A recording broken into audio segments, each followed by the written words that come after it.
ಭಾವತಿಮಿರವೆಂಬ ಅಜ್ಞಾನದಿಂದ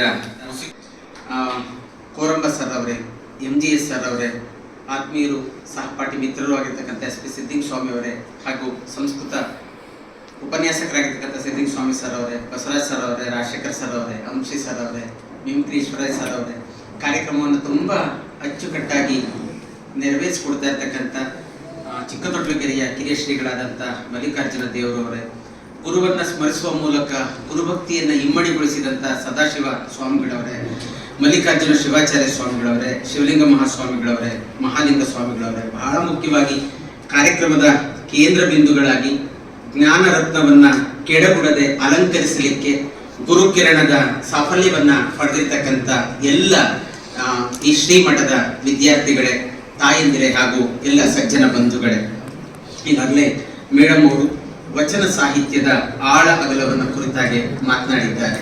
ಒಂದು ಅರ್ಥಪೂರ್ಣವಾದಂಥ ಕಾರ್ಯಕ್ರಮ ಅಂತ ನಾನು ಅಂದ್ಕೊಂಡಿದ್ದೀನಿ. ಇದು 7ನೇ ಕಾರ್ಯಕ್ರಮ ಅಂತ ಕೇಳಿದಾಗ ಖುಷಿ ಅನ್ನಿಸ್ತು ಬಂಧುಗಳೇ. ಯಾಕೆ ಈ ಮಾತನ್ನು ನಾನು ಹೇಳಿದೆ? ಯಾಕೆಂದ್ರೆ ಚನ್ನಬಸವಣ್ಣನವರ ಒಂದು ಮಾತಿದೆ, ಮಂಡೆ ಮಾಸಿದರೆ ಮಜ್ಜನ, ವಸ್ತ್ರ ಮಾಸಿದರೆ ಮಡಿವಳನಿಗೆ, ಮನದ ಮೈಲಿಗೆಯ ತೊಳೆ ಒಡೆ ಕೂಡಲ ಚೆನ್ನ ಸಂಗನ ಶರಣರ ಅನುಭವ ಇದೆಯಲ್ಲ, ಇದು ಬಹಳ ಮುಖ್ಯವಾದ್ದು ಅಂತ. ಮನಸ್ಸಿನ ಕೊಳೆಯನ್ನ ತೊಳಿಲಿಕ್ಕೆ, ಮನುಷ್ಯನ ಬದುಕಿನ ಉದ್ಧಾರವನ್ನ ಕೊಡುವಂತಹ ಸೂತ್ರಗಳು ಜಗತ್ತಲ್ಲಿ ಏನಾದರೂ ಇದೆ ಅಂತನ್ನೋದಾದ್ರೆ ಅದು ವಚನಗಳು ಅಂತ ಹೇಳಕ್ಕೆ ಯಾವುದೇ ತರದ ಮುಜುಗರ ಅಥವಾ ಅಂಜಿಕೆ ಇಲ್ಲ.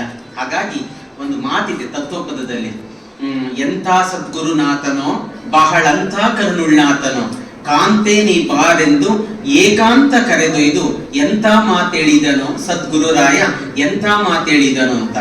6 ಗುಣ ಅಳಿಯೆಂದನೋ ಇವು 3 ಗುಣ ತಿಳಿಯೆಂದನೋ, 6 3 9 ಕಳಶಾವ ತುಂಬಿಟ್ಟು ಶರಣರಿಗೆ ಬೆಳಗೆಂದನೋ ಸದ್ಗುರುರಾಯ, ಶಿವ ಶರಣರಿಗೆ ಬೆಳಗೆಂದನೋ ಅಂತ.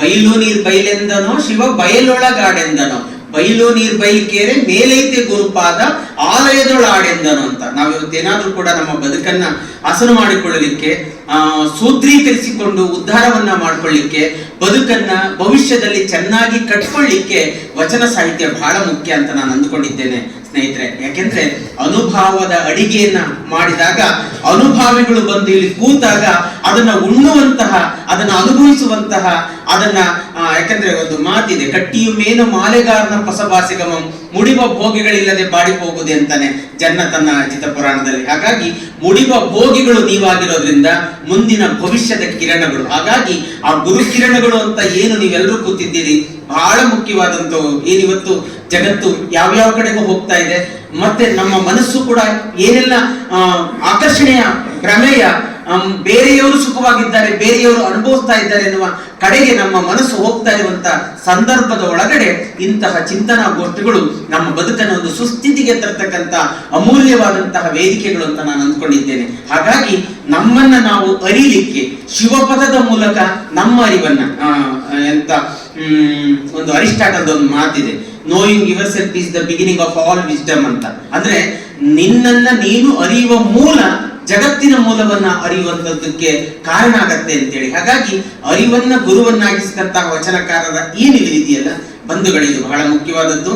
ಹಾಗಾಗಿ ವಚನಗಳು ಬದುಕನ್ನು ಉದ್ಧರಿಸುವಂತಹ ಸೂತ್ರಗಳು, ಮನುಷ್ಯ ಬದುಕ್ತಕ್ಕಂಥ, ಪರಿಸರವನ್ನ ಪ್ರೀತಿಸ್ತಕ್ಕಂಥ, ತನ್ನನ್ನ ಅರ್ಥ ಮಾಡಿಕೊಳ್ತಕ್ಕಂಥದ್ದನ್ನ ಕಲಿಸ್ತಕ್ಕಂಥ ವಚನಕಾರರ ಅಂತರಂಗದ ಪ್ರಾಮಾಣಿಕ ಪ್ರತಿಬಿಂಬಗಳು ಈ ವಚನಗಳು. ಹಾಗಾಗಿ ಇಲ್ಲಿ ಈ ದೇಹದ ಪ್ರಾಧಾನ್ಯ ಇರ್ಬೋದು, ಮತ್ತೆ ಈ ದೇಹ ಯಾಕೆ ಮುಖ್ಯ ಅನ್ನೋದನ್ನ ಅರ್ಥ ಮಾಡಿಸಿದ್ದೇನೆ ವಚನಕಾರರು. ಈ ದೇಹ ಯಾಕೆ ಮುಖ್ಯ, ಹೆಂಗೋ ಬಂದಂತದ್ದಲ್ಲ ಅನ್ನುವಂಥದ್ದು, ಮತ್ತೆ ಲೋಕದ ಬದುಕಿನ ಅರ್ಥವಂತಿಕೆ, ಈ ಲೋಕದಲ್ಲಿ ನಾವ್ಯಾಕೆ ಬದುಕಿದ್ದೇವೆ, ನಮ್ಮ ಬದುಕು ಯಾಕೆ ಮುಖ್ಯ ಅನ್ನುವಂತಹ ಲೋಕದ ಅರಿವನ್ನ ಕೊಟ್ಟದ್ದು ವಚನ ಸಾಹಿತ್ಯ. ಇನ್ನೊಂದು 3ನೇದು, ಈ ಬದುಕು ಸಾಕಾರಗೊಳ್ಳಬೇಕಾದ್ರೆ ಎಂತಹ ನೈತಿಕ ಮೌಲ್ಯಗಳನ್ನ ನಾವು ಒಳಗೊಳ್ಳಬೇಕು, ನಾವು ಅಳವಡಿಸಿಕೊಳ್ಬೇಕು ಅನ್ನುವಂತಹ ಈ 3 ಆಶಯಗಳನ್ನ ಇಟ್ಟುಕೊಂಡ ಹಾಗೆ ವಚನಕಾರರು ಕೊಟ್ಟಂತಹ ನಿಲುವಿದೆಯಲ್ಲ ಅದು ಬಹಳ ಮುಖ್ಯ. ಹಾಗಾಗಿ ಇದು 12ನೇ ಶತಮಾನದಲ್ಲಿ ನಡೆದಂತಹ ಅರಿವಿನ ಆಂದೋಲನದ ಫಲ ಈ ವಚನಗಳು. ಹಾಗಾಗಿ ವಚನ ಅಂತಂದ್ರೆ ಒಂದು ಸ್ಥಾಪಿತ ವ್ಯವಸ್ಥೆಯೊಳಗಿನ ಮಿತಿಗಳನ್ನ ಎತ್ತಿ ತೋರಿಸಿ ಸಮಾಜ ವ್ಯವಸ್ಥೆಯೊಳಗೆ ಹೊಸ ಸಂಚಲನವನ್ನ ಮಾಡುವಂತೆ ಏನು ಕೊಡ್ತು ಅದೆಲ್ಲವೂ ಕೂಡ ನಮ್ಮ ವಚನ ಸಾಹಿತ್ಯದಲ್ಲಿ ಇರುವಂತದ್ದನ್ನು ನಾವು ಗಮನಿಸಿದ್ದೇವೆ. ಬಂಧುಗಳೇ, ಈಗಾಗಲೇ ಮೇಡಮ್ ಅವರು ಸಮಾನತೆಯ ಸಮಾಜವನ್ನ ಕಟ್ಟಲಿಕ್ಕೆ ಬಸವಣ್ಣನವರ ನಾಯಕತ್ವದ ಒಳಗೆ ಮುಂಚೂಣಿಯಲ್ಲಿ 12ನೇ ಶತಮಾನ ಎಷ್ಟು ಮುಖ್ಯ ಆಯಿತು ಅನ್ನುವಂಥದ್ದನ್ನ ಆದ್ಯ ವಚನಕಾರರಿಂದ ಹಿಡಿದು ಅನೇಕ ವಚನಕಾರ್ತಿಯರ ಬದುಕನ್ನ ಉದಾಹರಣೆ ಸಮೇತ ಕೊಡುತ್ತಾ ತಮಗೊಂದಷ್ಟು ಮಾಹಿತಿಯನ್ನ ಕೊಟ್ಟಿದ್ದಾರೆ. ಇದು ನಾನು ಇವತ್ತು ಮಾತನಾಡ್ತಾ ಇರ್ತಕ್ಕಂಥ ಬಹಳ ಮುಖ್ಯವಾದಂತಹ ವಿಷಯ. ಬಂಧುಗಳೇ, ನಿಮಗೆ ಒಂದು ಸ್ಪಷ್ಟನೆಯನ್ನ ನಾನು ಕೊಡ್ತೇನೆ. ಒಂದು ಕಡಿಮೆ ಅವಧಿಯ ಒಳಗಡೆ ಎಷ್ಟು ಸಾಧ್ಯ ಆಗ್ತದೋ ಅಷ್ಟು ವಿಷಯಗಳನ್ನ ನಿಮ್ಮ ಗಮನಕ್ಕೆ ತರಲಿಕ್ಕೆ ಬಯಸ್ತೇನೆ. ಝೆನ್ನಲ್ಲಿ ಒಂದು ಕತೆ ಇದೆ, ತೋರು ಬೆರಳು ಚಂದ್ರ ಅಲ್ಲ, ಕೈ ಮರ ದಾರಿ ಅಲ್ಲ ಅಂತ. ಅದರ ಅರ್ಥ ಏನಪ್ಪಾ ಅಂತಂದ್ರೆ, ತಾಯಿ ಮಗುಗೆ ಅನ್ನ ತಿನ್ಸುವಾಗ ಚಂದ್ರಮಾಮನ್ ನೋಡು, ಚಂದ್ರನ್ ನೋಡು ಮಗನೇ ಅಂತೇಳಿ ಅನ್ನ ತಿನ್ಸ್ತಾ ಬೆರಳನ್ನ ಚಂದ್ರನ ಕಡೆಗೆ ತೋರ್ಸತ್ತೆ. ಆ ಬೆರಳೇ ಚಂದ್ರ ಅಲ್ಲ, ಆ ಬೆರಳಿನ ಮೂಲಕ ಚಂದ್ರನನ್ನ ಮಗು ನೋಡುತ್ತೆ. ತೋರು ಬೆರಳು ಚಂದ್ರ ಅಲ್ಲ. ಕ್ಯಾತ್ಸಂದ್ರದಲ್ಲಿ ಸಿದ್ಧಗಂಗಾ ಮಠ ಅಂತ ಇದ್ರೆ ಆ ಆರಂಭಕ್ಕೆ ಮಠ ಅಲ್ಲ, ಒಳಗಡೆ ಬಂದಾಗ ಮಠದ ವ್ಯಾಪ್ತಿ, ವಿಸ್ತೀರ್ಣ, ಆಳ, ಅಗಲ ಅದು ಜಗದಗಲ ಮುಗಿಲಗಲ. ಹಾಗಾಗಿ ಆ ಮಿತಿಯ ಒಳಗಡೆ ಎಷ್ಟು ಸಾಧ್ಯನೋ ಆ ಕಿನ್ನರಿ ಬೊಮ್ಮಯ್ಯನ ವಿಷಯವನ್ನ ಆ ಒಬ್ಬ ಸಾಧಕ, ಒಬ್ಬ ಪ್ರಾಮಾಣಿಕ ಬದುಕಿನ ಪ್ರೀತಿಯನ್ನ ಜನಸಾಮಾನ್ಯರಿಗೆ ಕೊಟ್ಟಂತಹ ಏನೆಲ್ಲ ವಚನಗಳಿದ್ದಾವೆ, 18 ವಚನಗಳು ಆತನವಿದ್ದಾವೆ. ಅದರಲ್ಲಿ ಒಂದು 5-6 ವಚನಗಳನ್ನಷ್ಟೇ ನಾನು ಮುಖ್ಯವಾಗಿ ನಿಮ್ಮ ಮುಂದೆ ಪ್ರಸ್ತುತಪಡಿಸಬೇಕು ಅಂತ ಅಂದ್ಕೊಂಡಿದ್ದೀನಿ. ಆ ಹಿನ್ನೆಲೆಯಲ್ಲಿ ಈ ನಾಳೆ ಅಥವಾ ನಾಡಿದ್ದು ಹೌದು ಕಿನ್ನರಿ ಬೊಮ್ಮಯ್ಯ ಯಾಕೆ ಮುಖ್ಯ ಆಗ್ತಾರೆ, ಕಿನ್ನರಿ ಬೊಮ್ಮಯ್ಯನ ವಚನಗಳಲ್ಲಿ ಇರ್ತಕ್ಕಂಥ ಅಂತರರ್ಥ ಎಂಥದ್ದು, ಬಸವಣ್ಣನ ಸಮಕಾಲೀನ ಹಿರಿಯ ಸಮಕಾಲೀನರಾಗಿ ಹೇಗೆ ಮಡಿವಾಳ ಮಾಚಿದೇವ ಮತ್ತೆ ಉಳುವಿಯಲ್ಲಿ ಐಕ್ಯವಾಗುವ ತನಕ ಕಿನ್ನರಿ ಬೊಮ್ಮಯ್ಯನ ಬದುಕು ಹೇಗಿತ್ತು ಅನ್ನುವಂಥದ್ದನ್ನ ನೀವು ಮತ್ತಷ್ಟು ಮಗದಷ್ಟು ಪುಸ್ತಕಗಳನ್ನ ತಿರುಗಿ ಹಾಕುವ ಮೂಲಕ ಆ ಎಲ್ಲ ಸಂಪತ್ತನ್ನ ನಿಮ್ಮದಾಗಿಸಿಕೊಳ್ಳಬೇಕು ಅನ್ನುವಂತಹ ಕಿವಿ ಮಾತನ್ನು ಕೂಡ ನಾನು ಹೇಳ್ತಾ ಕಿನ್ನರಿ ಬೊಮ್ಮಯ್ಯನ ವಿಷಯಕ್ಕೆ ನಾನು ಬರ್ತೇನೆ. ಸ್ನೇಹಿತರೆ, ನಿಮಗೆ ನೆನಪಿರ್ಲಿ, ಬಸವಾದಿ ಶರಣರ ಕಾಯಕ ತತ್ವದಲ್ಲಿ ಎಲ್ಲ ವೃತ್ತಿಗಳಿಗೂ ಕೂಡ ಒಂದು ಸಮಾನ ಗೌರವ ಇದ್ದಂಥದ್ದು. ಯಾಕಂದ್ರೆ ದೇವ ಸಹಿತ ಭಕ್ತ ಮನೆಗೆ ಬಂದಡೆ ನಿಮ್ಮ ಕಾಯಕ ಆವುದೆಂದು ಬೆಸಗೊಂಡಡೆಯಾದರೆ ನಿಮ್ಮಾಣೆ ನಿಮ್ಮ ಪ್ರಮಥರಾಣೆ ತಲೆದಂಡ ಅಂತೇಳಿ ಕಾಸಿ ಕಮ್ಮಾರ, ಬೀಸಿ ಮಡಿವಾಳ, ಆಸನಿಕ್ಕಿ ಸಾಲಿಗ, ವೇದವನ್ನೋದಿ ಆರುವ. ಇಲ್ಲಿ ಕುಲಕ್ಕೆ ಪ್ರಾಧಾನ್ಯತೆ ಇಲ್ಲ. ಅವನ ವೃತ್ತಿ ಸೂಚಕವನ್ನ ಜಾತಿ ಸೂಚಕವಾಗಿ ಅದನ್ನು ಒಂದು ರೀತಿಯ ಘರ್ಷಣೆಯನ್ನು ಮಾಡಿದಂತಹ ಒಂದು ಕಾಲಘಟ್ಟವನ್ನ ಮೀರಿಸಿ ಎಲ್ಲರೂ ಕೂಡ ದಯೆಯೇ ಧರ್ಮದ ಮೂಲ ಅಂತೇಳಿ ಸರ್ವರು ಅನುಸರಿಸಬಹುದಾದಂತಹ ಒಂದು ಸಮಾನತೆಯ ಸಮಾಜದ ಕಡೆಗೆ ನಮ್ಮೆಲ್ಲರನ್ನ ಕರೆದುಕೊಂಡು ಹೋದಂತವರು ಶರಣರು. ಹಾಗಾಗಿ ಅಂತಹ ಸಂದರ್ಭದಲ್ಲಿ ಇಲ್ಲಿ ಅಕ್ಕಸಾಲಿಗ ವೃತ್ತಿಯನ್ನು ಮಾಡ್ತಾ ಇದ್ದಂತಹ ಕಿನ್ನರಿ ಬೊಮ್ಮಯ್ಯ ಆತನಿಗೆ ಒಂದು ಗುರು ಒಂದು ಆಭರಣವನ್ನು ಮಾಡಿಕೊಡಪ್ಪ ಅಂತ ಕೇಳಿರ್ತಾರೆ. ಆಭರಣ ಮಾಡಿಕೊಡ್ಬೇಕಾದ ಸಂದರ್ಭದ ಒಳಗಡೆ ಎಲ್ಲ ಒಂದು ಸಾಸಿವೆಯ ಕಾಳಿನಷ್ಟು ಕಡಿಮೆ ಬರ್ತದೆ. ಆ ಕಡಿಮೆ ಬಂದಾಗ ಏನಪ್ಪಾ ಇದು ನೀನು ಮಾಡಿದ್ದು ಸರಿಯಾ ಅಂತ ಹೇಳಿ ಅಂದಾಗ ನಾನು ಮಾಡದೇ ಇರುವಂತಹ ತಪ್ಪಿಗೆ ನಾನು ತಪ್ಪನ್ನ ತಲೆದಂಡವನ್ನು ಹೊರಬೇಕಾಯ್ತಲ್ಲ ಅಂತ ಹೇಳಿ ಆಗ ಈ ವೃತ್ತಿಯೇ ಬೇಡ ಅಂತ ಹೇಳಿ 12ನೇ ಶತಮಾನದಲ್ಲಿ ಏನು ಬಸವಣ್ಣನವರ ಕ್ರಾಂತಿ ಸಾಮಾಜಿಕ ಕ್ರಾಂತಿ ಆಗಿರ್ತದೆ, ಸಾಹಿತ್ಯಿಕ ಕ್ರಾಂತಿ ಆಗಿರ್ತದೆ, ಇಡೀ ಸಮಾಜಕ್ಕೆ ಒಂದು ಹೆಸರನ್ನು ಕೊಡ್ತಾ ಇರ್ತದೆ. ಅಂತಹ ಕರೆಗೆ ಹೋಗೊಟ್ಟು ಬಸವಣ್ಣನ ಕಲ್ಯಾಣದ ಕಡೆಗೆ ಹೋಗುವಂತದ್ದನ್ನ ನಾವಿಲ್ಲಿ ಮುಖ್ಯವಾಗಿ ಕಾಣ್ತೀವಿ. ಇಲ್ಲಿ ಕಿನ್ನರಿ ಅನ್ನುವಂಥದ್ದು ಇದೆಯಲ್ಲ, ಕಿನ್ನರಿ ಬ್ರಹ್ಮಯ್ಯ, ಕಿನ್ನರಿ ಬೊಮ್ಮಯ್ಯ ಅನ್ನುವಂತ 2 ಹೆಸರುಗಳಿಂದ ಈತನನ್ನ ನಾವು ಕರೀತೇವೆ. ಇಲ್ಲಿ ಕಿನ್ನರಿ ಅನ್ನುವಂಥದ್ದು ಒಂದು ತಂತಿ ವಾದ್ಯ, ನಿಮಗೆ ಗೊತ್ತಿದೆ. ಇಲ್ಲಿ ಅದರ ಬಗ್ಗೆ ಸಾಕಷ್ಟು ವಿವರಣೆಗಳನ್ನ ನೀವು ಆ ಕಿನ್ನರಿ ಅರ್ಜುನ ಜೋಗಿಯ ವಿಷಯಗಳನ್ನು ಕೂಡ ನೀವು ಗಮನಿಸಿರಬಹುದು. ಮಹಾಭಾರತದ ಕಥೆಯನ್ನ ಕುಂತಿದೇವಿಯ ಮುಂದೆ ಬಂದು ಅವನು ಕಿನ್ನರಿ ಜೋಗಿ ವೇಷವನ್ನ ಧರಿಸಿ ಅರ್ಜುನ ಜೋಗಿಯಾಗಿ ಬಂದ ಮಾತು ಕೂಡ ನಿಮಗೆ ಗೊತ್ತಿದೆ. ಅದಲ್ಲದೆ ಜಾನಪದದಲ್ಲಿ ಇದಕ್ಕೆ ಒಂದು ವಿಶಿಷ್ಟವಾದಂತಹ ಅರ್ಥ ಇರುವಂತದ್ದನ್ನು ಕೂಡ ನಾವು ಕಾಣ್ತೀವಿ. ನೀವು ಚೆಲುವೆಯ ಚೆಲುವೋ ತಾನಿ ತಂದನ, ಈ ಪ್ರಸಿದ್ಧವಾದಂತಹ ಜನಪದ ಗೀತೆ, ಒಂದು ಪ್ರೀತಿಯನ್ನ ಕುರಿತ ಹಾಗೆ ಹಾಡುಗಳನ್ನ ನೀವು ಕೇಳಿರ್ಬೇಕು. ಆ ಬೆಟ್ಟದ ಮ್ಯಾಗಿನ ಜಲ್ಲೆ ಬಿದಿರು, ಬೇಲಿ ಮ್ಯಾಗಳು ಸೋರೆ ಬೊರಡೆ, ಲೋಲು ಕಿನ್ನರಿ ನುಡಿಸೋಣ ಯಾರಯ್ಯ ಅಂತ ಅನ್ಬೇಕಾದಾಗ ಆ ಕಿನ್ನೂರಿ ನುಡಿಸೋಣ ದನಿ ಚೆಂದವೋ, ಆ ಬೆಳಿ ನುಂಗ್ರಕ್ಕೆ ನಾರಿ ಬೆರಗಾದಳು, ಚಿಕ್ಕಿ ಯುಂಗ್ರಕ್ಕೆ ನಾರಿ ಬೆರಗಾದಳು ಅನ್ನುವಂತ ಸಂದರ್ಭದಲ್ಲೂ ಕೂಡ ಆ ಕಿನ್ನರಿಯ ಶಬ್ದವನ್ನ ನೀವು ಕೇಳಿಸ್ಕೊಂಡಿದ್ದೀರಿ. ಒಂದು ತಂತಿ ವಾದ್ಯ, ಅದು ಜನಪದ ತಂತಿ ವಾದ್ಯ. 12ನೇ ಶತಮಾನದ ಮಹಾಮನೆಯಲ್ಲಿ ಎಲ್ಲ ವೃತ್ತಿಯವರು ಕೂಡ ಇದ್ದ ಹಾಗೆ ಕಿನ್ನರಿ ಬೊಮ್ಮಯ್ಯ ಕೂಡ ಇದ್ದ. ತ್ರಿಪುರಾಂತಕ ದೇವಸ್ಥಾನದಲ್ಲಿ ಈತ ಇಷ್ಟ ದೈವವನ್ನ ಎಷ್ಟರ ಮಟ್ಟಿಗೆ ಆರಾಧಿಸ್ತಾ ಇದ್ನೋ ಅಲ್ಲೇ ಇದ್ದಂತಹ ತ್ರಿಪುರಾಂತಕ ದೇವರನ್ನು ಕೂಡ, ಒಂದು ಸ್ಥಾವರ ದೇವರನ್ನು ಕೂಡ ಅಷ್ಟೇ ಪ್ರೀತಿಯಿಂದ ಈತ ಆರಾಧಿಸ್ತಾ ಇದ್ದ ಅನ್ನುವಂಥದ್ದು ಕೂಡ ಇಲ್ಲಿ ಮುಖ್ಯ ಆಗತ್ತೆ. ಹಾಗಾಗಿ ಇದು ಕಿನ್ನರಿ ಅನ್ನುವಂಥದ್ದು ಒಂದು ವಾದ್ಯ ಅಂತ. ಇನ್ನು ಕಿನ್ನರ ಅನ್ನುವಂಥ ಪದ ಕೇಳಿಸ್ಕೊಂಡಿದ್ದೀರಾ. ಕಿನ್ನರ ಕಿಂಪುರುಷರು ಅನ್ನುವಂಥ ಪದನ ನೀವು ಕೇಳಿಸ್ಕೊಂಡಿರೋದ್ರಿಂದ ಹಿಂದೂ ಪುರಾಣದಲ್ಲಿ ಕಿನ್ನರ ಅಂತಂದ್ರೆ ಅವರೊಬ್ಬ ದೃಷ್ಟಾಂತಿಕ ಪ್ರೇಮಿ, ಸ್ವರ್ಗದ ಸಂಗೀತಗಾರ. ಕಿನ್ನರ ಅಂತಂದ್ರೆ ಅರ್ಧ ಮನುಷ್ಯ ಅರ್ಧ ಅಶ್ವ, ಈ ರೀತಿನಲ್ಲಿ ಇರ್ತಕ್ಕಂಥದ್ದು. ಆಗ್ನೇಯ ಏಷ್ಯಾದಲ್ಲಿ ಅತ್ಯಂತ ಅಚ್ಚುಮೆಚ್ಚಿನ ಪೌರಾಣಿಕ ಪಾತ್ರಗಳು ಅಂತಂದ್ರೆ ಕಿನ್ನರ ಮತ್ತೆ ಕಿನ್ನರಿ. ಹಾಗಾಗಿ ಪರೋಪಕಾರಿ ಅರ್ಥ ಮನುಷ್ಯ ಏನಾದ್ರೂ ಕೂಡ ಒಂದು ಮನುಷ್ಯ ಏನಾದ್ರೂ ತೊಂದರೆಯನ್ನು ಸಿಕ್ಕಂಡಾಗ ಆತನಿಗೆ ಅನುಕೂಲ ಮಾಡಿಕೊಡ್ಬೇಕು ಅನ್ನುವ ಕಾರಣಕ್ಕೆ ಬಂದು ಸಹಾಯ ಮಾಡ್ತಕ್ಕಂಥ ವ್ಯಕ್ತಿಗಳು ಕಿನ್ನರ ಮತ್ತೆ ಕಿನ್ನರಿ. ನಿಮ್ಗೆ ಈ ಪದಗಳ ಸ್ಪಷ್ಟತೆಗಾಗಿ ನಾನು ಈ ಮಾತುಗಳನ್ನ ಹೇಳ್ತಾ ಇದ್ದೀನಿ.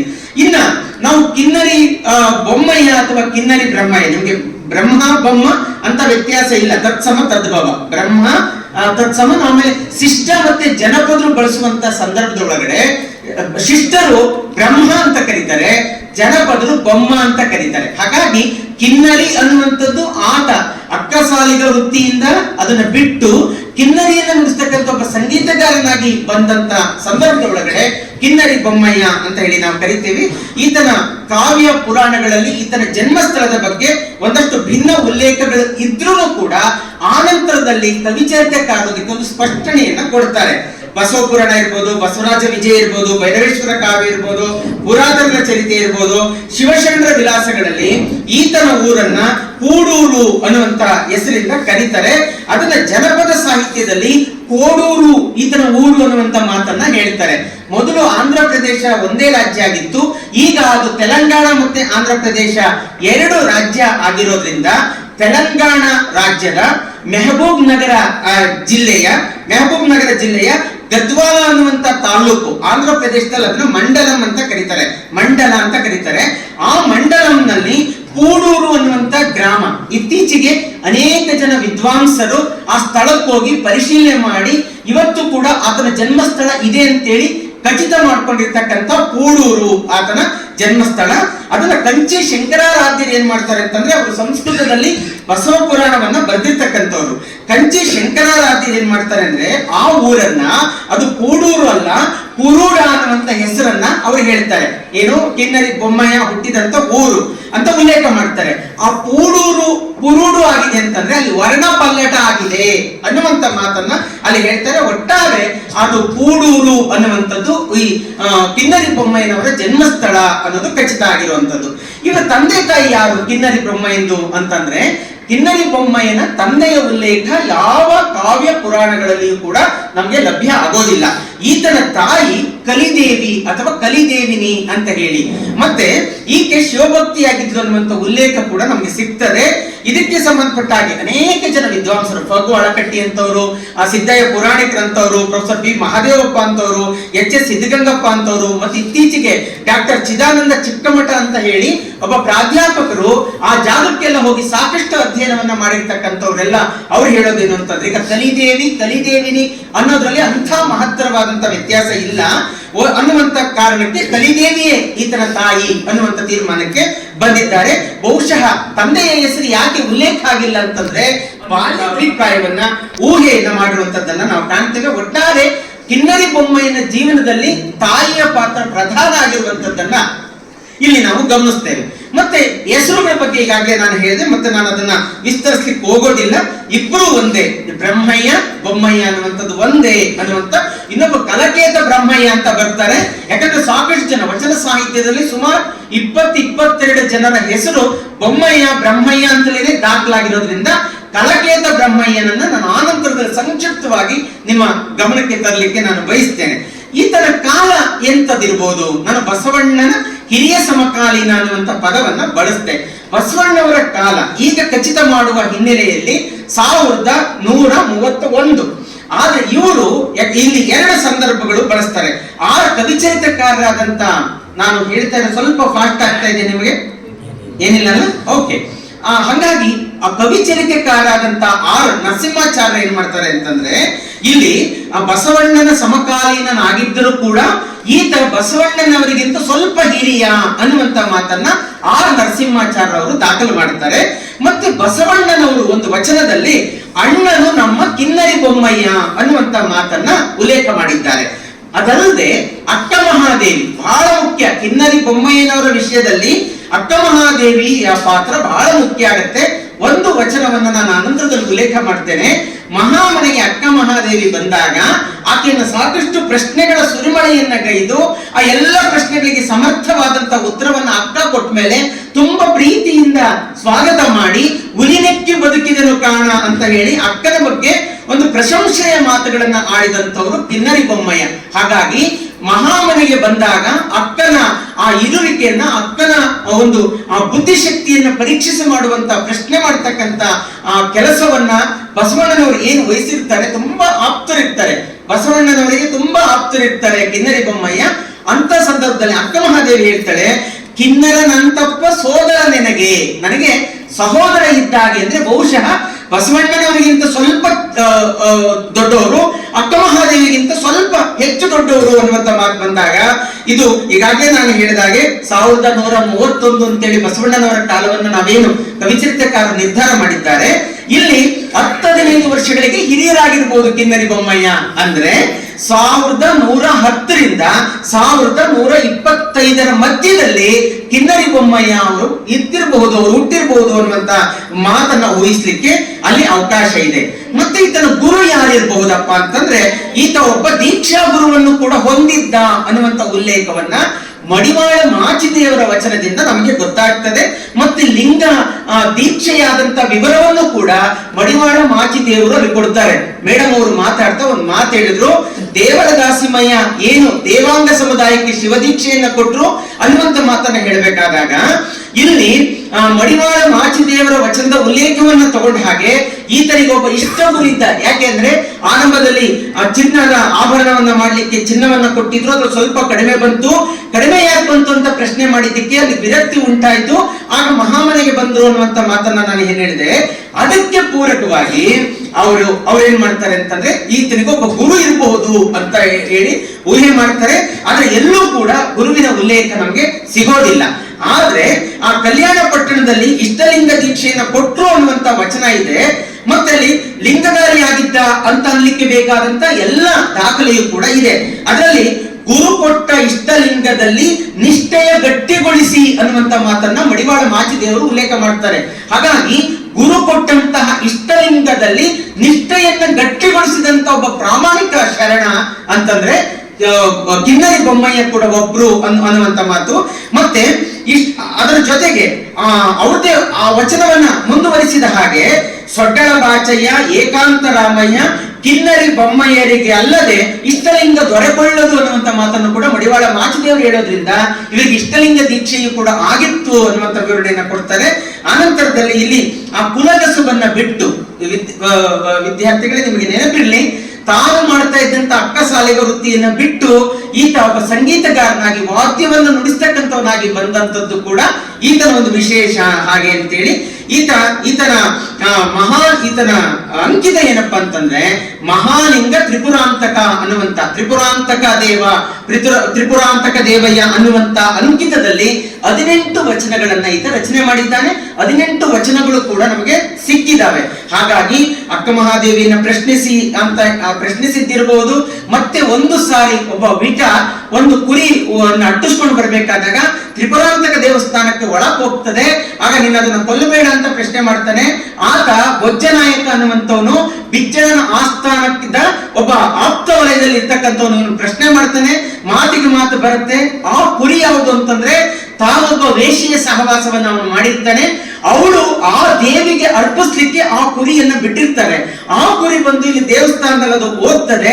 ಆಗ ಓದಂತ ಸಂದರ್ಭದ ಒಳಗಡೆ ಅದೇ ಕುರಿ ಬೇಕು, ಇಲ್ಲ ಅಂದ್ರೆ ನನ್ನ ಆ ವೇಶ್ಯೆ ವಿರೋಧಿಸ್ತಾಳೆ ನನ್ನನ್ನ ಅಂತ ಕೇಳಿದಾಗ ಇವ್ರು ಎಷ್ಟು ಹೇಳಿದ್ರು ಕೇಳಲ್ಲ, ಪ್ರಾಣಿ ಹಿಂಸೆ ಮಾಡಬಾರ್ದು, ಅದೇ ಕುರಿ ಎಂತದ ಬೇಕು, ಇನ್ನು ಎಂತ ಕುರಿ ಬೇಕಾದ್ರೂ ಕೊಡ್ತೀನಿ ಈ ತರದೊಂದು ಸಂದರ್ಭ ಬಂದಾಗ ಅವನು ಬೊಜ್ಜನಾಯಕನ ತಲೆಯನ್ನ ಕತ್ತರಿಸ್ತಾರೆ. ಕತ್ತರಿಸಿದ್ದಾದ್ಮೇಲೆ ಇಲ್ಲಿದ್ದದ್ದು ಮೂರೇ, ಒಂದು ಕುರಿ ದೇವರು, ಒಬ್ಬ ವಿಟ, ಮತ್ತೆ ಇವರು ಕಿನ್ನರಿ ಬೊಮ್ಮಯ್ಯ, ಮೂರೇ ಜನ. ಏನು ಸಾಕ್ಷಿ ಅಂತ ಒಂದು ಪ್ರಶ್ನೆ ಮಾಡಿದಾಗ ತ್ರಿಪುರಾಂತಕ ದೇವರೇ ಬಂದು ಸಾಕ್ಷಿ ಹೇಳ್ತಾನೆ ಅಂತೇಳಿ ತ್ರಿಪುರಾಂತಕ ದೇವರೇ ಬಂದು ಅದನ್ನ ಸಾಕ್ಷಿ ಹೇಳಿಸಿದಂತ ಸಂದರ್ಭವೂ ಕೂಡ ಇಲ್ಲಿ ಬಹಳ ಮುಖ್ಯ ಆಗತ್ತೆ. ಇನ್ನೊಂದು ಬಸವಣ್ಣನಿಗೆ ಆಪ್ತ ಆಗ್ಲಿಕ್ಕೆ ಇನ್ನೊಂದು ಘಟನೆ ಏನಪ್ಪಾ ಅಂತಂದ್ರೆ ಈರುಳ್ಳಿ ಉಳ್ಳಿಗೆಡ್ಡೆ ಅಂತ ಏನು ಬಳಸ್ತೀವಿ, ಆ ಈರುಳ್ಳಿಯನ್ನು ಕುರಿತ ಹಾಗೆ ತುಂಬಾ ಅವಹೇಳನವಾದಂತ ಮಾತನ್ನ, ಒಂದು ಅವಮಾನವಾದಂತ ಮಾತನ್ನ ಬಸವಣ್ಣನವರು ಮಾತಾಡಿದಾಗ ಅದನ್ನ ಅಲ್ಲ, ಅದು ಬಳಸಲು ಯೋಗ್ಯ ಅನ್ನುವಂತ ಮಾತನ್ನ ಹೇಳಿ ಅವರಿಗೆ ಅರಿವನ್ನ ಮಾಡಿಕೊಡುವಂತ ಕೆಲಸವನ್ನು ಕೂಡ ಇವರು ಮಾಡಿದ್ರು ಅನ್ನುವಂತ ಉಲ್ಲೇಖ ಕೂಡ ಇಲ್ಲಿ ಬರ್ತದೆ. ಹಾಗಾಗಿ ಈ ಮಾತುಗಳನ್ನ ನಾನು ಯಾಕೆ ಈ ಮಾತನ್ನ ಹೇಳ್ತಾ ಇದ್ದೀನಿ ಅಂತಂದ್ರೆ, ಮುಂದೆ ಉಳುವಿಗೆ ಹೋಗ್ಬೇಕಾದಂತ ಸಂದರ್ಭದೊಳಗಡೆ ಮಡಿವಾಳ ಮಾಚಿದೇವರ ಸಂದರ್ಭದಲ್ಲಿ ಕಲ್ಯಾಣ ಕ್ರಾಂತಿಯ ನಂತರದಲ್ಲಿ ವಚನ ಸಂಪತ್ತನ್ನ ರಕ್ಷಿಸಿಕೊಟ್ಟಂತದ್ದು ಕೂಡ ಇದೆ. ವಚನ ಸಂಪತ್ತನ್ನ ಹಾಳು ಮಾಡಲಿಕ್ಕೆ ಬರ್ತಾ ಇರುವಂತ ಸಂದರ್ಭದಲ್ಲಿ ಅಲ್ಲಿದ್ದಂತಹ ನದಿಯ ಹೊಳೆಯನ್ನೇ ತಿರುಗಿಸಿ ಬೇರೆ ಕಡೆಗೆ ಆತ ತಿರುಗಿಸಿದ್ದಂತ ದಾಖಲೆಯು ಕೂಡ ಇಲ್ಲಿ ಸಿಗ್ತದೆ. ಇವತ್ತು ಕೂಡ ಕಿನ್ನರಿ ಬೊಮ್ಮಯ್ಯನ ಹೊಳೆ ಅಂತ ಇದೆ. ಮಹಾಮನೆಗೆ ಸ್ವಲ್ಪ ದೂರದಲ್ಲಿ ಈತ ವಾಸ ಇದ್ದ, ಅದನ್ನ ಗವಿ, ಮಹಾಮನೆ ಗವಿ ಅಂತ ಹೇಳಿ ಈತ ವಾಸ ಮಾಡ್ತಾ ಇದ್ದಂತಹದ್ದನ್ನ ಕರೀತಾರೆ. ಹಾಗಾಗಿ ಇವತ್ತಿಗೂ ಕೂಡ ಬೀದರ್ ಜಿಲ್ಲೆಯ ಹಳ್ಳಿಕೇಡದಲ್ಲಿ, ಬೀದರ್ ಮತ್ತೆ ಹುಮನಾಬಾದಿನ ಮಧ್ಯದಲ್ಲಿ ಹಳ್ಳಿಕೇಡ ಅನ್ನುವಂತ ಊರಿನಲ್ಲಿ ಒಂದು ದೇವಸ್ಥಾನದಲ್ಲಿ ಆ ಒಂದು ದೇವಸ್ಥಾನ ಇದೆ. ಕಿನ್ನರಿ ಬೊಮ್ಮಯ್ಯನ ಒಂದು ಸುಂದರವಾದಂತಹ ಶಿಲ್ಪ ಕೂಡ ಇದೆ, ವಿಗ್ರಹ ಇದೆ. ಅದಕ್ಕೆ ನಿತ್ಯ ಪೂಜೆ ಮಾಡುವಂತದ್ದನ್ನು ಕೂಡ ಇವತ್ತು ನೀವು ಕಾಣಬಹುದಾಗಿದೆ. ಹಾಗಾಗಿ ಇಷ್ಟು ಮಾತುಗಳನ್ನ ನಾನು ಹೇಳ್ತಾ, ಇದು ಅವರ ಘಟನೆಗಳಿಗೆ ಸಂಬಂಧಪಟ್ಟ ಹಾಗೆ ನಾವು ವಚನಗಳನ್ನ ಒಂದೆರಡು ಮೂರು ವಚನಗಳನ್ನ ಹೇಳಲೇಬೇಕಲ್ವಾ. ಹಾಗಾಗಿ ಒಂದು ವಚನವನ್ನ, ಒಂದು ಎಷ್ಟು ಅದ್ಭುತವಾದಂತ ವಚನಗಳನ್ನ ಈತ ಬರ್ತಿದ್ದಾರೆ ಅಂತಂದ್ರೆ, ಒಂದ್ ರೀತಿ ನಮಗೆ ಈ ವಚನಗಳ ಬಳಕೆಯೇ ಇಲ್ಲದೆ ನಾವೆಲ್ಲೋ ಒಂದು ಕಡೆ ಈ ಕಿನ್ನರಿ ಬೊಮ್ಮಯ್ಯ ಅಂದ್ರೆ ವಚನಕಾರ ಇದ್ದ ಅಂತಷ್ಟೇ ನಾವು ಹೇಳ್ತೇವೆ. ಆದ್ರೆ ವಿದ್ಯಾರ್ಥಿಗಳೇ, ಒಂದು ಚೂರು ಕಿನ್ನರಿ ಬೊಮ್ಮಯ್ಯನ ವಚನಗಳನ್ನ ನೀವು ಓದ್ತಾ ಇದ್ರೆ ಎಷ್ಟು ಖುಷಿ ಅನ್ಸುತ್ತೆ ಅಂತಂದ್ರೆ, ಎಷ್ಟೆಲ್ಲ ಮಾತನ್ನ ಈ ತರದಲ್ಲಿದ್ದಂತ ವ್ಯಕ್ತಿ ಆಡಿದ್ದಾನೆ ಅಂತ ಅನ್ಸತ್ತೆ. ಕಿನ್ನರಿಯ ಬೊಮ್ಮಯ್ಯ ಬಾರಿಸಲು ಕುನ್ನಿ ಹಸು ಮರೆತು ಕಿವಿಗೊಟ್ಟು ಕಲ್ಯಾಣ ಚೆನ್ನಾತು ಲೋಕ ಚೆಲುವಾತು ಅಂತ ಜನಪದರ ಹಾಡ್ತಾರೆ. ಈತ ಹಾಡ್ತಾ ಇದ್ರೆ ಇಡೀ ಹಸು ಮತ್ತೆ ಕುನ್ನಿಗಳು ಎಲ್ಲವೂ ಕೂಡ ಕೇಳಿಸ್ಕೊಳ್ತಾ ಇತ್ತು. ಯಾಕಂದ್ರೆ ಸಂಗೀತಕ್ಕೆ ಮನಸ್ಸನ್ನ ಕೊಡದೇ ಇರ್ತಕ್ಕಂಥವ್ರು ಯಾರು ಇಲ್ಲ. ಎಂತದ್ದ ಯಾರೇ ಒಬ್ಬ ವ್ಯಕ್ತಿ ಸಂಗೀತ ಹಾಡಬೇಕಾದಾಗ, ಈಗ ಸ್ವಾಮೀಜಿ ಅವರು ಹಾಡಿದ್ರು ಗುರುದೇವ ನಿಮ್ಮಯ್ಯ ಚರಣ ಅಂತ, ಯಾರು ಗುರುವನ್ನ ನೆನಪಿಸ್ಕೊಳಕ್ ಸಾಧ್ಯ ಇಲ್ಲ. ಹಾಗಾಗಿ ಆ ತರದ ಸಂಗೀತಕ್ಕೆ ಮನಸ್ಸೋದೇ ಇರ್ತಕ್ಕಂಥವ್ರು ಯಾರು ಕೂಡ ಇರಲ್ಲ. ಲೋಕ ಚೆಲುವಾಯಿತು ಅನ್ನುವಂತ ಮಾತನ್ನ ಇಲ್ಲಿ ಹೇಳ್ತಾರೆ. ಹಾಗಾಗಿ ಕಲ್ಯಾಣದ ತ್ರಿಪುರಾಂತಕೇಶ್ವರ ದೇವಾಲಯದಿಂದ ಕಿನ್ನರಿಯ ಸ್ವರ ತೆರೆತೆರೆಯಾಗಿ ಹರಿದು ಬರ್ತಾ ಇದೆ. ಅದರೊಡನೆ ಈ ಉದಾರವಾಣಿಯು ಬಯಲನ್ನ ಬೆರೆತು ಪಾವನ್ನದ ನರುಗಂಪಿನಂತೆ ಬೆರೆತು ಬರ್ತಾ ಇದೆ. ಎಷ್ಟು ಚಂದಾದ ಒಂದು ವಚನ ಅಂತಂದ್ರೆ, ಇವತ್ತಿನ ನಾನೇ ಶ್ರೇಷ್ಠ, ನಾನೇ ನಾನೇ ನಾನೇ ಅಂತ ಅನ್ನೋರಿಗೆ ಒಂದು ದೊಡ್ಡ ಪಾಠವನ್ನ, ಒಂದು ದೊಡ್ಡ ಪೆಟ್ಟನ್ನ, ಎಚ್ಚರಿಕೆಯ ಕರಗಂಟೆಯನ್ನು ಕೊಡ್ತಕ್ಕಂಥ ವಚನ ಇದಾಗಿದೆ ಅಂತ ನಾನು ಅಂದ್ಕೊಂಡಿದ್ದೇನೆ. ಹೇಳ್ತಾರೆ, ನಿನ್ನ ಹರೆಯದ ರೂಹಿನ ನುಡಿಯ ಚಾಗಿನ ಚೆಲುವಿನ ಸಿರಿಯ ಸಂತೋಷದ ಕರಿ ತುರಗ ರಥ ಪದಾತಿಯ ನೆರವಿಯ ಸತಿ ಸುತರ ಬಂಧುಗಳ ಸಮೂಹದ ನಿನ್ನ ಕುಲದ ಅಭಿಮಾನದ ಗರ್ವವ ಬಿಡು, ಮರುಳಾಗದಿರು. ಅಕಟಕಟ ರೋಮಜನಿಂದ ಹಿರಿಯನೆ, ಮಗನನಿಂದ ಚೆಲುವನೆ, ಸುರಪತಿಯಿಂದ ಸಂಪನ್ನನೆ, ವಾಮದೇವ ವಸಿಷ್ಠರಿಂದ ಕುಲಜನೆ, ಅಂತಕನ ದೂತರು ಬಂದು ಕೈಬಿಡಿದೆಳೆದೊಯ್ಯುವಾಗ ನುಡಿಗೆ ಎಡೆಯಿಲ್ಲ. ಕೇಳೋ ನರನೆ, ಎನ್ನ ಮಹಾಲಿಂಗ ತ್ರಿಪುರಾಂತಕ ದೇವದ ಪೂಜಿಸಿದೆಯಾದರೆ ಕೇಳಿಲ್ಲದ ಪದ ದೊರೆಗೊಂಬುದು ಮರುಳೇ. ಎಷ್ಟು ಅದ್ಭುತವಾದಂತ ವಚನ ಅಂತಂದ್ರೆ, ಅದಕ್ಕೆ ಬಸವಣ್ಣನವರ ವಚನ ಕೂಡ ಇದಕ್ಕೆ ಪೂರಕವಾಗಿದೆ. ಆನೆಯನ್ನೇರಿಕೊಂಡು ಹೋದಿರೆ ನೀವು, ಕುದುರೆಯನ್ನೇರಿಕೊಂಡು ಹೋದಿರೆ ನೀವು, ಕುಂಕುಮ ಕಸ್ತೂರಿಯ ಪೂಸಿಕೊಂಡು ಹೋದಿರೆ ಅಣ್ಣ, ಸತ್ಯದ ನಿಲುವನರಿಯದೆ ಹೋದಿರಲ್ಲ, ಸದ್ಗುಣವೆಂಬ ಫಲವ ಬಿತ್ತದೆ ಬೆಳೆಯದೆ ಹೋದಿರಲ್ಲ. ಎಂತ ಅದ್ಭುತವಾದಂತ ಮಾತು. ಹೇಗಿದೆ ಅಂತಂದ್ರೆ, ನೀನು ಏನು ಅಲ್ಲ ಅಂತ ಹೇಳಿ ಒಂದು ಮಹಾ ಶ್ರೀರಾಮನ ದರ್ಶನದಲ್ಲಿ ಕುವೆಂಪು ಒಂದು ಒಳ್ಳೆ ಸಂದರ್ಭವನ್ನ ತರ್ತಾರೆ. ರಾಮ ಲಕ್ಷ್ಮಣ ಸೀತೆ 3 ಜನ ವನವಾಸವನ್ನ ಮುಗಿಸ್ಕೊಂಡು ಅಲ್ಲಿ ಬಂದಿರ್ತಾರೆ. ಬಂದಾಗ ಯಾರು ಶತ್ರುಘ್ನನ ಹೆಂಡತಿ ಇವಳು ಬಂದು ಯಾರಿಗೆ ಊರ್ಮಿಳೆಗೆ ಹೇಳ್ತಾರೆ. ಲಕ್ಷ್ಮಣನ ಹೆಂಡತಿ ಊರ್ಮಿಳೆಗೆ ಹೇಳಿದಾಗ, ಅಕ್ಕ ಬಾ ಅವರಲ್ಲಿ ಬಂದಿದ್ದಾರೆ, ನೀನು ಅವರನ್ನ ರಿಸೀವ್ ಮಾಡ್ಕೋಬೇಕಾಗಿದೆ ಅಂತ ಕೇಳ್ತಾಳೆ. ಆಗ ಊರ್ಮಿಳೆ ಹೇಳ್ತಾಳೆ, ಸ್ನಾನ ಮಾಡದೆ ಹೊಸ ಬಟ್ಟೆ ಹಾಕೊಳ್ಳದೆ ಹಿಂಗೆ ಬರ್ಬೇಕಂತ ಕೇಳ್ತಾಳೆ. ಏನಕ್ಕ ನೀನ್ ಹಿಂಗಂತೀಯ? 14 ವರ್ಷಗಳ ಕಾಲ ನೀನ್ ಎಷ್ಟು ಕಷ್ಟಪಟ್ಟಿದ್ದೆ, ಗಂಡನಿಂದ ನೀನು ಹೇಗಿದ್ದೆ ಅನ್ನೋದನ್ನ ಅವ್ರಿಗೆ ಗೊತ್ತಾಗಬಾರದೆ ಅಂದಾಗ ಒಂದು ಮಾತನ್ನ ಊರ್ಮಿಳೆ ಹೇಳ್ತಾಳೆ. ವಿದ್ಯಾರ್ಥಿಗಳ ರಾಮಾಯಣ ದರ್ಶನವನ್ನು ಓದಿ ದಯವಿಟ್ಟು ಅಂತ ಹೇಳ್ತಾಳೆ. ಕಡಲ್ಗಿದಿ ಪನಿಗೆ ಪ್ರದರ್ಶನಂ ಅನ್ನುವಂತ ಒಂದು ಮಾತು ಬರುತ್ತೆ. ಸಮುದ್ರ ಎಲ್ಲೋ ಇರುತ್ತೆ, ಈ ಅಣಿಗಳಲ್ಲಿ ಆಗ ಆಗ್ತಿರ್ತವೆ, ನಾನ್ ಹನಿ ಅಂತ. ದೊಡ್ಡ ಸಾಧನೆ ಮಾಡಿರೋರು ಸುಮ್ಮನೆ ಇರ್ತಾರೆ, ಸಣ್ಣ ಪುಟ್ಟ ಪ್ರಾರ್ಥನೆ ಮಾಡಿದ್ರು ನಾನು ನಾನು ನಾನು ಅಂತಾರೆ. ಎಷ್ಟು ಚೆನ್ನಾಗಿ ಈ ವಚನ ಇದೆ ಅಂತಂದ್ರೆ, ನಾನು ಇದನ್ನ ಓದ್ತಾ ಯಡಿಯೂರು ಸಿದ್ಧಲಿಂಗೇಶ್ವರ ಒಂದು ವಚನ ನನಗೆ ಕಣ್ಣಿಗೆ ಬಿತ್ತು. ಎಷ್ಟು ಚೆನ್ನಾಗಿದೆ ಆ ವಚನ ಅಂತಂದ್ರೆ, ಇದಕ್ಕೆ ರಿಲೇಟೆಡ್ ಆಗಿ ದೇವರ ಪೂಜಿಸಿ, ನಾನು ಯಾವ ವಚನವನ್ನು ಕೂಡ ವಿವರಣೆ ಕೊಡೋದಿಲ್ಲ, ಯಾಕಂದ್ರೆ ನೀವೆಲ್ಲ ತುಂಬಾ ಪ್ರಾಜ್ಞರಿರೋದ್ರಿಂದ ಈ ವಚನಗಳ ಸಾರವನ್ನ, ಒಂದಷ್ಟು ಪದಗಳನ್ನ ಹುಡುಕಿ ತೆಗೆದಾಗ ನಿಮ್ಗೆ ಅದು ಸರ್ವಸ್ವ ಸಿಗತ್ತೆ ಅಂತ ನಾನು ಅನ್ಕೊಂಡಿದ್ದೇನೆ. ದೇವರ ಪೂಜಿಸಿ, ನಾವು ಸುಮ್ಮನೆ ಬಂದದ್ದಲ್ಲ. ಯಾಕೆ ದೇಹದ ಪ್ರಾಧಾನ್ಯವನ್ನ ವಚನಕಾರರು ಬಹಳ ಮುಖ್ಯ ಅಂತ ಪ್ರತಿಪಾದಿಸಿದ್ರು. ಹೆಂಗೆಂಗೋ ಬಂದಂತದ್ದಲ್ಲ ಈ ದೇಹ. 24 ಜೀವಕೋಟಿಗಳಲ್ಲಿ ತುಂಬಾ ಮುಖ್ಯವಾದಂತದ್ದು. ಹಾಗಾಗಿ ಯಾವುದೋ ಜನ್ಮದಲ್ಲಿ ಏನ್ ಕರ್ಮ ಮಾಡಿದ್ವೋ ಗೊತ್ತಿಲ್ಲ, ಈ ಜನ್ಮದಲ್ಲಿ ಮನುಷ್ಯರಾಗಿ ಹುಟ್ಟಿದ್ದೀವಿ, ಅದನ್ನ ಸಾರ್ಥಕಗೊಳಿಸ್ಕೋಬೇಕು ಅನ್ನುವಂಥದ್ದು ಏನ್ ಥೀಮ್ ಇದೆ, ಅದಕ್ಕೆ ಪೂರಕವಾದಂಥದ್ದು ಒಂದು ವಚನ. ದೇವರ ಪೂಜಿಸಿ, ಕಾಯಗೊಂಡು ಹುಟ್ಟಿ ಪುತ್ರ ಮಿತ್ರ ಕಳತ್ರಯ ಧನ ಧಾನ್ಯ ಷಡು ಚಂದನಾದಿ ಭೋಗಾದಿ ಭೋಗಗಳ ಪಡೆದು ಭೋಗಿಸಿ ಸುಖಿಸಿಹೆನೆಂಬೆ ಎಲೆ ಮರಳು ಮಾನವ, ಕಾಯವೇ ದುಃಖದಾಗರವೆಂದು ಅರಿಯೆಯಲ್ಲ, ಕಾಯವೇ ಸಕಲ ಧರ್ಮ ಕರ್ಮಕ್ಕೆ ಆಶ್ರಯವೆಂದರಿಯೆಯಲ್ಲ, ಪುಣ್ಯ ಪಾಪ ವಶದಿಂದ ಸ್ವರ್ಗ ನರಕಕ್ಕೆ ಎಡೆಯಾಡುತ್ತಿಪ್ಪುದನರಿಯೆಯಲ್ಲ. ಹುಟ್ಟುವುದು ಮಹಾ ದುಃಖ, ಹುಟ್ಟಿ ಸಂಸಾರ ಶರದಿಗಳು ಬದುಕುವುದು ದುಃಖ, ಸಾವ ಸಂಕಟವು ಅದೇನ್ ಎಂಬೆನೆಯ ಅದು ಅಗಣಿತ ದುಃಖ. ಆವಾವ ಪರಿಯಲ್ಲಿ ತಿಳಿದು ನೋಡಲು ಈ 3 ಪರಿಯ ದುಃಖ ಮುಖ್ಯವಾದ ಅನಂತ ದುಃಖ ನೋಡ. ಈ ಕಾಯದ ಕಂತೆಯ ತೊಟ್ಟು ಕರ್ಮದೊಳಗಿರದೆ ಮಾಯಾ ಮೋಹವ ತಾಳ್ದು ಮತ್ತನಾಗಿರದೆ ಪಂಚೇಂದ್ರಿಯಗಳ ಸುಖಕ್ಕೆ ಮೆಚ್ಚಿ ಮರುಳಾಗದೆ ಪಂಚವದನನ ನೆನೆದು ಸಂಸಾರ ಪ್ರಪಂಚವ ತಪ್ಪಿಸಿಕೊಂಬ ಸುಬುದ್ಧಿಯ ಕಲಿಯ ಮಹಾಲಿಂಗ ಗುರು ಶಿವಸಿದ್ದೇಶ್ವರ ಪ್ರಭುವೆ ಅಂತ. ನಾವೇನೆಲ್ಲ ಈ ಸರ್ಕಲ್ ಸಿಕ್ಕ ಕಡಿದೀವಲ್ಲ, ಈ ರಂಗ್ಲು ರಾಮಾಯಣದಲ್ಲಿ ಒದ್ದಾಡ್ತಿದೀವಲ್ಲ, ಅದರಿಂದ ಈಚೆ ಬರುವ ದಾರಿ ಯಾವ್ದಪ್ಪ ಅಂತಂದ್ರೆ ಪಂಚವದನನನ್ನ ನೆನೆತಕ್ಕಂಥದ್ದಂತೆ.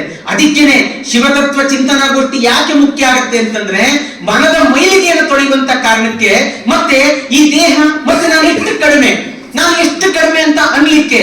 ಪಂಪ ಸಾಕಷ್ಟು ಸಮಯ ಇಲ್ದಿರೋದ್ರಿಂದ ನಾನು ಹೆಚ್ಚಾಗಿ ವಿಸ್ತರಿಸಲಿಕ್ಕೆ ಹೋಗಲ್ಲ. ಇಂಥ ಸಂದರ್ಭ ಒಂದಷ್ಟು ಕೃತಿಗಳು, ಒಂದಷ್ಟು ಸಂದರ್ಭಗಳು ನೆನಪಾಗತ್ತೆ. ಭರತ ತನ್ನ ಚಕ್ರಾಗಾರದಲ್ಲಿ ಹುಟ್ಟಿದಂತಹ ಚಕ್ರರತ್ನವನ್ನು ಮುಂದಿಟ್ಕೊಂಡು ಜಗತ್ತನ್ನೆಲ್ಲ ಗೆದ್ದು ಬಂದಾಗ, ಅಲ್ಲಿ ನಮ್ಮ ಹೆಸರನ್ನ ಬರೆಸ್ಬೇಕು ಅಂತ ಹೋದಾಗ ಇದುವರೆಗೆ ಅನೇಕ ಜನ ಹೆಸರನ್ನ ಬರ್ಸಿರೋದನ್ನ ಕಂಡು ಅವನ ಗರ್ವ ಹಂಗೆ ಸೋತೋಗುತ್ತಂತೆ.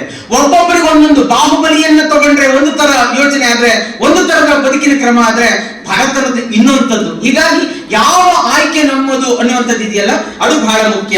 ಹಾಗಾಗಿ ಅಲ್ಲಿ ಅಷ್ಟರ ಮಟ್ಟಿಗೆ ಆ ಮಾತನ್ನ ಹೇಳ್ತಾರೆ. ಯಾಕಂದ್ರೆ ಸಂಗೀತದ ವಿದ್ಯೆಯನ್ನು ಕಲಿತಿರ್ತಕ್ಕಂಥ ಒಬ್ಬ ವ್ಯಕ್ತಿ, ಸಂಗೀತ ವಿದ್ಯೆಯನ್ನು ಸಂಗಡಲೇ ಬಂದದ್ದು. ಲಿಂಗಿಗಳ ಹಿರಿಮೆ ಹಾಡುತ್ತಲೇ ಕಲ್ಯಾಣ ಲಿಂಗ ಮಂಟಪವ ಕೂಡಿದನು. ಏಕೆ ಈ ಕಿನ್ನರಿ ಬೊಮ್ಮೆಯ ಲಿಂಗ ಮಂಟಪವನ್ನು ಕೂಡಿದ ಪರಿ ಎಂತದ್ದು ಅನ್ನುವಂಥದ್ದನ್ನ ಕೂಡಿಕೊಟ್ಕೊಂಡ್ರೆ, ಶಿವಕೊಟ್ಟ ಕಿನ್ನರಿಯ ಭವದೊಳಗೆ ನುಡಿಸುತ್ತಲಿ ಶಿವಬೋಧಿ ಜನಕ್ಕೆ ಮಾಡುತ್ತಲಿ ಬೊಮ್ಮಯ್ಯ ಭವಿಗಳಿಗೆ ಓದಿ ಶಿವಮಂತ್ರ ಅಂತೇಳಿ ಕಿನ್ನರಿಯನ್ನ ನುಡಿಸ್ತಾ ಬಂದಂತ ದುಡ್ಡಿನಲ್ಲಿ ಆತ ಜಂಗಮ ಸೇವೆಯನ್ನು ಕೂಡ ಮಾಡ್ತಾ ಇದ್ದ ಅನ್ನುವಂಥದ್ದು ಇದೆಯಲ್ಲ, ಇದು ಬಹಳ ಮುಖ್ಯವಾದಂಥದ್ದು. ಹಾಗಾಗಿ ಒಂದು ವಚನ, ಆಕಾರವೆಂಬೆನೆ ನಿರಾಕಾರವಾಗಿದೆ, ನಿರಾಕಾರವೆಂಬೆನೆ ಅತ್ತತ್ತ ತೋರುತ್ತದೆ, ತನ್ನ ನಳಿದು ನಿಜ ಉಳಿದ ಮಹಾಲಿಂಗ ತ್ರಿಪುರಾಂತಕನ ನಿಲುವು ಕಂಡು ಒಳಗೊಂಡ ಮರುಳ ಶಂಕರ ದೇವರ ಮೂರ್ತಿಯ ಕಂಡು ಬದುಕಿದೆನು ಕಾಣ ಸಂಗನ ಬಸವಣ್ಣ ಅಂತ. ವಿದ್ಯಾರ್ಥಿಗಳ ನೆನಪಿರ್ಲಿ, ನಮ್ಗೆ ಆದರ್ಶ ನಾವೆಲ್ಲೆಲ್ಲ ಹೋಗ್ಬೇಕಾಗಿಲ್ಲ, ನಮ್ಮ ಮುಂದೆ ಇರ್ತಾರೆ. ನಿನ್ನನ್ನ ನೀನು ಅರಿತುಕೋ, ಜಗತ್ತಿನ ಮೂಲವನ್ನು ಅರಿಲಿಕ್ಕೆ ಸಾಧ್ಯ ಆಗ್ತದೆ ಅನ್ನುವಂತ ಮಾತನ್ನ ಅರಿಸ್ಟಾಟಲ್ ಅವತ್ತೇಳಿದ್ದು. ಅರಿವೇ ಗುರು ಅಂತೇಳಿ ವಚನಕಾರ ಹೇಳಿದ ಮಾತೇನು ಅಂತಂದ್ರೆ, ನಾವ್ ಯಾರೋ ಒಬ್ಬರನ್ನ, ಅಬ್ದುಲ್ ಕಲಾಂ ಹಿಂಗಿದ್ರು, ಶಿವಕುಮಾರ ಶ್ರೀಗಳು ಹಿಂಗಿದ್ರು, ಮದರ್ ತೆರೇಸಾ ಹಿಂಗಿದ್ರು, ಲಾಲ್ ಬಹದ್ದೂರ್ ಶಾಸ್ತ್ರಿ ಹಿಂಗಿದ್ರು, ಇದನ್ನ ಮಾದರಿಯಾಗಿ ಇಟ್ಕೊಂಡ್ರೆ ನಮ್ ಬದುಕು ಎಷ್ಟೋ ಕ್ಲಿಕ್ ಆಗತ್ತೆ, ನಮ್ ಬದುಕು ಎಷ್ಟೋ ಸಕ್ಸಸ್ ಆಗತ್ತೆ, ನಾವು ಬದುಕಿದಕ್ಕಿಂತ ಸಾರ್ಥಕ ಅಂತ ನಮಗೆ ಅನ್ಸುತ್ತೆ. ನೋಡಿ, ಇಲ್ಲಿ ಮರುಳಶಂಕರ ದೇವರ ಮೂರ್ತಿಯನ್ನ ಮಹಾಮನೆಯಲ್ಲಿದ್ದಂತಹ ಮರುಳಶಂಕರನ ಕುರಿತ ಹಾಗೆ ಇವರು ಹೇಳೋದು, ಯಾರನ್ನೂ ಆದರ್ಶ ತಗೊಳ್ಳಲ್ಲ, ಮರುಳಶಂಕರ ದೇವರನ್ನ ಆದರ್ಶವಾಗಿ ತಗೋತಾರೆ ಕಿನ್ನರಿ ಬೊಮ್ಮಯ್ಯ. ಒಂದು ತತ್ವಕ್ಕೆ ತನ್ನನ್ನ ಅರ್ಪಿಸಿಕೊಂಡಂತಹ ಶರಣನ ಬದುಕು ಹೇಗೆ ಧನ್ಯತೆಯನ್ನು ಅರ್ಪಿಸುತ್ತೆ, ಆ ನಿಲುವು ಎಷ್ಟು ಮುಖ್ಯ ಆಗತ್ತೆ ಅನ್ನುವಂಥದ್ದನ್ನ ನಿಮಗೆ ನೆನಪಿರ್ಲಿ. ಯಾವುದೇ ವಸ್ತು ಆಗ್ಲಿ, ಯಾವುದೇ ಜೀವ ಜಂತುವಾಗ್ಲಿ ಆಕಾರವನ್ನ ಪಡೆಯುವ ಮುಂಚೆ ನಿರಾಕಾರವಾಗಿರ್ತದೆ. ಆಕಾರವೆಂಬೆನೆ ನಿರಾಕಾರವಾಗಿದೆ, ನಿರಾಕಾರವೆಂಬೆನೆ ಅತ್ತತ್ತ ತೋರುತ್ತದೆ ಅಂತ ಯಾಕೆ ಮಾತನ್ನು ಹೇಳ್ತಾರೆ ಅಂತಂದ್ರೆ, ಯಾವುದೇ ಒಂದು ವಸ್ತು ಅಥವಾ ಜೀವ ಜಂತು ಆಕಾರವನ್ನು ಪಡೆಯೋಕೆ ಮುಂಚೆ ನಿರಾಕಾರ ಆಗಿರುತ್ತೆ. ನಿರಾಕಾರವೇ ಆಕಾರಕ್ಕೆ ಬಂದಾಗ ಮೂರ್ತ ರೂಪ ರೂಪವಾಗಿ ಪರಿವರ್ತನೆಗೊಂಡಾಗ ನಿರಾಕಾರ ಅನ್ನುವಂಥದ್ದು ಕಾಣದಷ್ಟು ದೂರದ ಕಡೆಗೆ ಹೋಗುತ್ತೆ, ಬಯಲಲ್ಲಿ ಬಯಲಾಗತ್ತೆ. ಬಸವಣ್ಣನವರ ಮಹಾಮನೆಯಲ್ಲಿ ಬಹುದೂರದಿಂದ ಬಂದಂತಹ ಶರಣರಾದಂತಹ ಮರುಳಶಂಕರ ದೇವರ ನಿಜದ ನಿಲುವು ಕೂಡ ಹೀಗೆ ಇತ್ತು ಅನ್ನುವಂಥದ್ದನ್ನು ಹೇಳ್ತಾರೆ. ಸುಮಾರು 12 ವರ್ಷಗಳ ಪರ್ಯಂತರ ಮಹಾಮನೆಯಲ್ಲಿ ಆರೋಗಿಸಿದಂತ ಎಲೆಗಳನ್ನು ಎತ್ತತಕ್ಕಂತ ಎತ್ತಿದ ಕೆಲಸಕ್ಕೆ ಏನನ್ನು ಪ್ರತಿಯಾಗಿ ಕೇಳದಿರ್ತಕ್ಕಂಥ ಸ್ವಭಾವದ ಈ ಶರಣ ಗುಪ್ತ ಭಕ್ತಿಯನ್ನ ಇದ್ದು ಇಲ್ಲದಿರ್ತಕ್ಕಂಥ ಗುಣ ಅವನಲ್ಲಿ ಇರ್ತದೆ. ಆ ಮರುಳಶಂಕರ ದೇವ ಸಾಕಾರನಾದನು ನಿರಾಕಾರನಂತೆ ಇರ್ತಕ್ಕಂಥ ಕಾರಣವಾಗಿ ಸಾಕಾರ ನಿರಾಕಾರವೆರಡರ ಸಂಗಮದಲ್ಲಿ ಅವನನ್ನ ಕಾಣುತ್ತೇವೆ. ಈ ಶರಣರ ಕಾಯಕ ನಿಷ್ಠೆಗೆ ತಲೆಬಾಗಿ ಕೃತಜ್ಞತೆಯನ್ನು ಅರ್ಪಿಸುವಂತ ಕೆಲಸವನ್ನ ಅವರು ಮಾಡ್ತಾರೆ. ಹಾಗಾಗಿ ಶಿವನನ್ನ ಕುರಿತಾಗಿ ವಿಷಯಗಳು ನಿರ್ವಿಷವಾದವೆಂದು ಕರ್ಣಗಳು ತರಹರಿಸಿದವೆಂದು ಎನ್ನ ಅಳುಪೆಂಬ ಅರಿವಾವು ಮಡಿಯುತ್ತಿಂದು ಅನ್ನುವಂತ ನನ್ನ ಕಲ್ಮಶ ಕಳೆದೋಯ್ತು, ಹೃದಯ ಹಗರಾಯಿತು, ನನ್ನಲ್ಲಿರ್ತಕ್ಕಂಥ ಕೆಟ್ಟ ಭಾವನೆಗಳು ಓದು ಅಂತೇಳಿ ತಾವು ಶುದ್ಧನಾಗ್ತಕ್ಕಂಥ ಕಿನ್ನರಿ ಬೊಮ್ಮಯ್ಯ ಇಲ್ಲಿ ಬಹಳ ಮುಖ್ಯ ಆಗ್ತಾರೆ.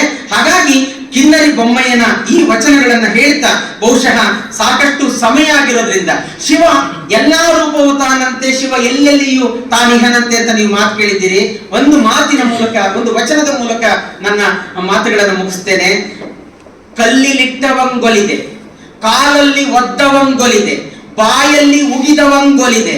ಅದು ನಿನ್ನ ಭಕ್ತಿಯೋ, ಸತ್ಯವೋ, ಗರ್ವವೋ, ತ್ರೈಭುವನಂಗಳಿಗೆ ಅಭೇದ್ಯ ತಿಳಿವಡೆ ನಿನ್ನ ಮಹಿಮೆ ವರ ತ್ರಿಪುರಾಂತಕ ಲಿಂಗವೇ ಅಂತೇಳಿ.